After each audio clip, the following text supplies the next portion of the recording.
I am the king of mildly tangentially relevant episodes. It's Mario's 35th anniversary, Super Mario 3D All-Stars releases this week. What could I possibly do a video on?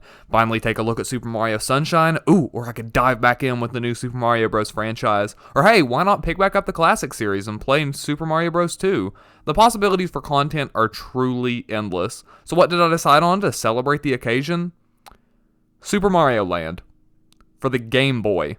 Yeah, for whatever reason, this one was really just calling to me. If you can't tell, I have very little rhyme or reason to how I choose what games I play, other than don't play sequels before the original. I've always meant to play through Super Mario Land. I've probably played through the first level at least 100 times while testing out Game Boy hardware/software, and honestly, it's a very interesting and accessible game that I've always wanted to experience. So that's what we're going to be doing today. Let's take a look at Super Mario Land. Super Mario Land was developed as a launch title for the Game Boy. After all, what's a 1989 handheld gaming system without a Mario game? The Atari Lynx. Exactly.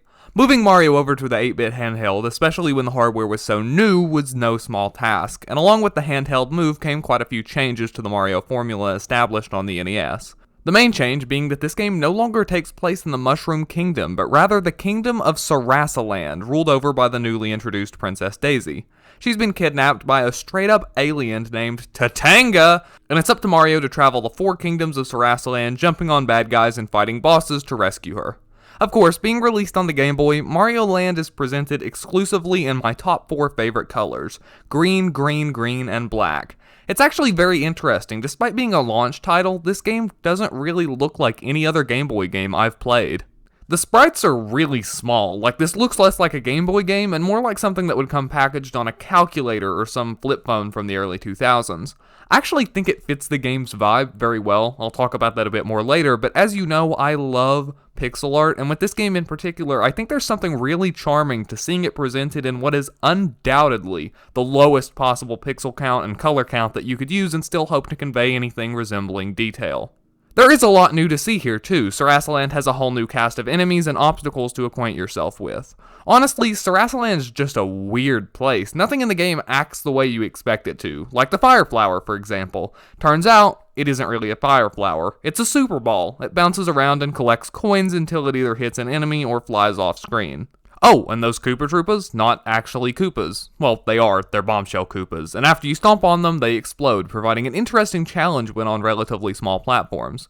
There's a pretty diverse cast of natives to fight as well, like the Bun-Buns, flying wasps that throw spears in the air as they pass by, or the Batadon, which is like an Easter Island head, but with wings for some reason, that jumps around and attacks you. I think the enemies are all designed fairly well, and on their own, provide a reasonable challenge.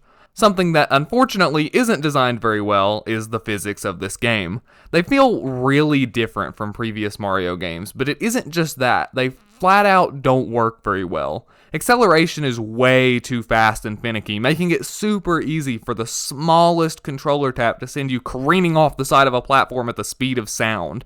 The downward acceleration feels way too fast too, like you'll just be trying to mildly correct an overambitious jump onto a tiny platform and whoop, there you go into the void. The hitboxes also seem off, like a lot of the level geometry seems to have a much smaller hitbox than it appears to, which is really annoying. And there are a lot of these semi-solid platforms that are placed at just the right height level so they're easy to miss, and of course those are always placed in locations where it means certain death to fall. The enemies are no better either. I know I mentioned that they worked fairly well in a void, but I feel like they weren't implemented quite right. The placement just starts to feel downright unfair the further into the game you get, and the enemies get faster and jumpier and better at taking you out from across the screen. Their hitboxes also seem to be rather convenient. These things just straight up phase through Super Balls half the time, which is really annoying. I quite enjoyed the boss fights though. There are a total of 4 in the game, and while they're pretty standard Mario fare, with you being able to more or less straight up jump over 2 of them, I think they cap off each world nicely with a fair challenge. Being a launch title for the Game Boy, Super Mario Land doesn't offer any kind of progress saving and takes a page out of the books of many arcade games of the time, in that if you get a game over, back to the title screen you go. I went on a whole rant about what an awful design decision this was in my video on the original Super Mario Bros., but if I'm being honest, this is one of the least offensive incarnations of such a system I've ever seen. For starters, this game is short. It's specifically designed to be played over and over again as you improve. Secondly, and much more importantly, in stark contrast to the first NES game, Super Mario Land offers you ample opportunities to grab extra lives in the form of a short minigame after each level.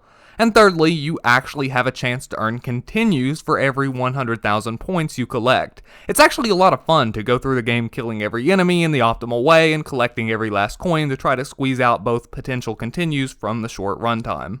You know how I mentioned that this felt somewhat like a game for some other not strictly gaming related device? I honestly think that vibe adds to the experience in a really strange way. I mean, compare this game to some of the later games on the system, and you can obviously tell how underexperienced the devs were at getting everything they could out of the Game Boy. This was a fully fledged Mario game on the go. The novelty of that alone more than justified a few issues here or there. And of course, it wasn't the console experience, but it was in your pocket.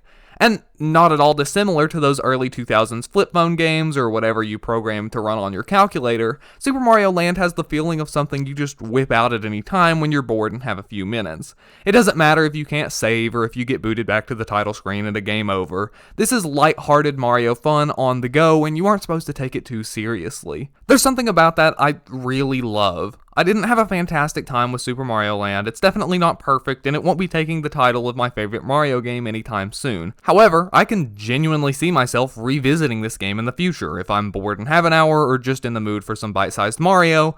At this point, I definitely know where to come. You can pick up Super Mario Land on the 3DS eShop for as low as $3.99, and for that price, if you're a fan of Mario, I definitely think you should check it out. I just wish Game Boy games were more accessible for play on modern systems. Nintendo, give us a Game Boy app for Nintendo Switch Online. I would be all over that. And I think that just about wraps up another video. Hopefully you enjoyed it. I have something very exciting coming up, which should be ready to be announced in a couple of weeks, so I would suggest subscribing so you don't miss out on that when it happens. Of course, I would also love if you could like the video, comment down below, and tell me what you think. And the most important thing, share this video with anyone you think might enjoy it.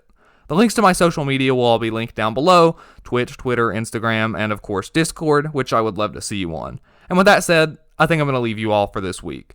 I'll see you next time, and as always, thanks for watching.